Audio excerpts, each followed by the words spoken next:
जय जोहार, कैसे हो आप लोग। आज के इस महत्वपूर्ण क्लास के अंतर्गत प्राचीन छत्तीसगढ़ के इतिहास में सातवाहन कालीन इतिहास को हम समझेंगे। छत्तीसगढ़ में सातवाहन काल के इतिहास को समझने से पूर्व भारत के इतिहास में सातवाहन काल की प्रारंभिक इतिहास को समझना जरूरी है। शक्तिशाली मौर्य साम्राज्य के पतन के बाद मध्य भारत और दक्कन के पठार क्षेत्र पर सातवाहन शासकों ने अपना अधिकार जमा लिया और इसकी शुरुआत हुई 60 ईसा पूर्व को।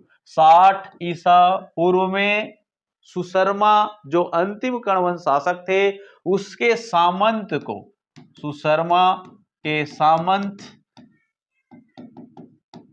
जिसका नाम है सिमुक, ने पराजित कर सातवाहन वंश की स्थापना की। तो सिमुक वो पहला व्यक्ति है जिन्होंने कर्ण वंश के अंतिम शासक सुशर्मा को पराजित किया और सुशर्मा को पराजित करने के बाद सिमुक ने इस क्षेत्र में सातवाहन वंश की स्थापना किया। सातवाहन शासकों ने 60 ईसा पूर्व से लेकर के 194 ईसा पूर्व तक दक्षिणापथ के क्षेत्र पर अपने शासन व्यवस्था को स्थापित किए। इसलिए सातवाहन नरेशों को दक्षिणापथ का स्वामी के नाम से भी जानते हैं।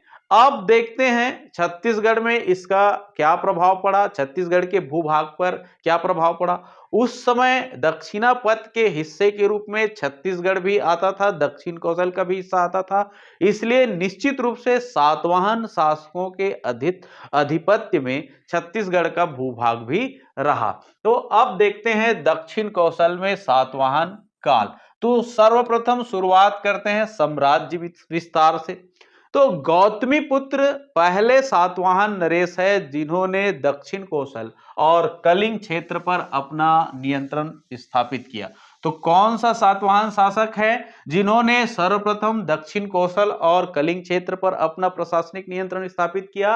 तो गौतमी पुत्र सातकर्णी। ये काफी इंपॉर्टेंट और बुलेट पॉइंट है, परीक्षा के दृष्टिकोण से ये प्रश्न पूछे जा सकते हैं कि वह कौन सा प्रथम सातवाहन शासक है जिन्होंने दक्षिण कौशल और कलिंग क्षेत्र पर अपना प्रशासनिक नियंत्रण स्थापित किया। तो वह है गौतमी पुत्र सातकर्णी। एक चीज को यहां पर और ध्यान देना होगा, अधिकांश सातवाहन शासक अपने माता का नाम को अपने नाम के पूर्व लगाते थे। यह एक सम्मान का सूचक था, स्त्री सम्मान का सूचक था कि सातवाहन नरेश जो है स्त्रियों की इज्जत करते थे, अर्थात उसे सम्मान देते थे, इसलिए अपने नाम के पूर्व अपने माता का नाम का प्रयोग करते थे। तो गौतमी उसका माता का नाम है और सातकर्णी उसके स्वयं का नाम है। पूरा नाम हो गया गौतमी पुत्र सातकर्णी। छत्तीसगढ़ में सातवाहन शासकों की अगर शासन काल देखा जाए तो 72 ईस्वी से 200 ईस्वी तक इनके शासक जो है छत्तीसगढ़ में अपना प्रभाव या अपना शासन काल को पूर्ण किया। तो छत्तीसगढ़ के प्रमुख शासक के रूप में हम देखें तो 3 शासक का हमको जानकारी मिलता है अभिलेखों से और मुद्राओं से। उनमें से पहला शासक है अपीलक, दूसरा शासक है वरदश्री और तीसरा जो है वेदश्री। ये 3 शासक है जिनका नाम छत्तीसगढ़ के पुरातात्विक साक्ष्यों, मुद्राओं और मुहरों से प्राप्त होता है। अब आइए देखते हैं छत्तीसगढ़ में सातवाहन कालीन साक्ष्य क्या क्या है। तो छत्तीसगढ़ में सातवाहन कालीन साक्ष्य के अंतर्गत सर्वप्रथम बात करेंगे हम सातवाहन कालीन मुद्रा की।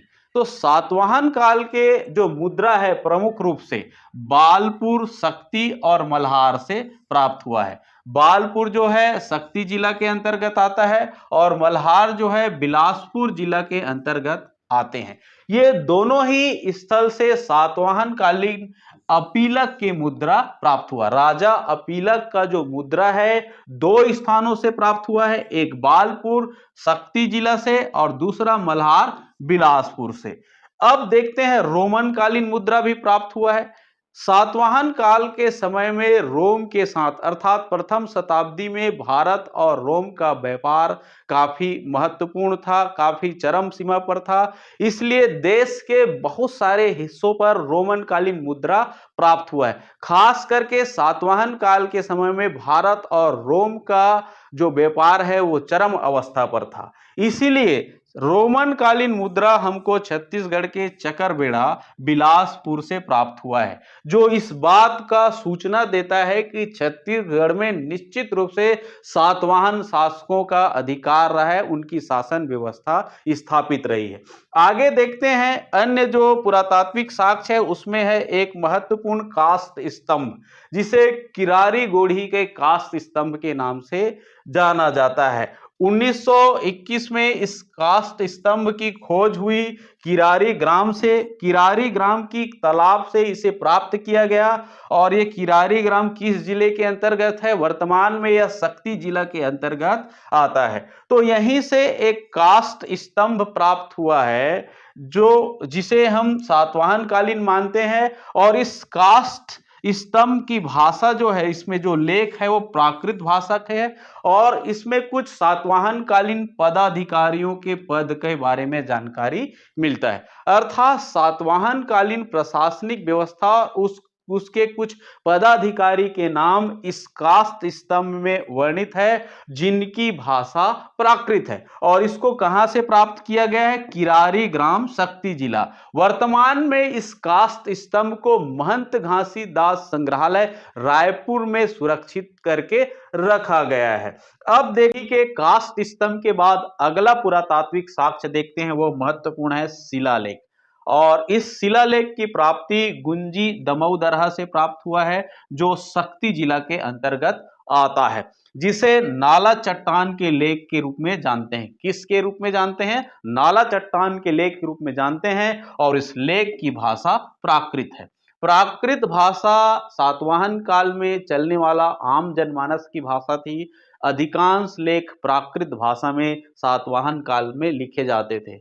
इसलिए स्पष्ट होता है ये जो शिलालेख है वो सातवाहन कालीन है। और इस अभिलेख में गौदान के बारे में उल्लेख है। किसके बारे में उल्लेख है?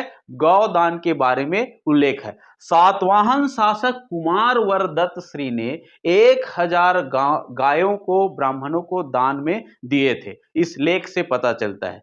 तो किस अभिलेख से गौदान के बारे में उल्लेख है?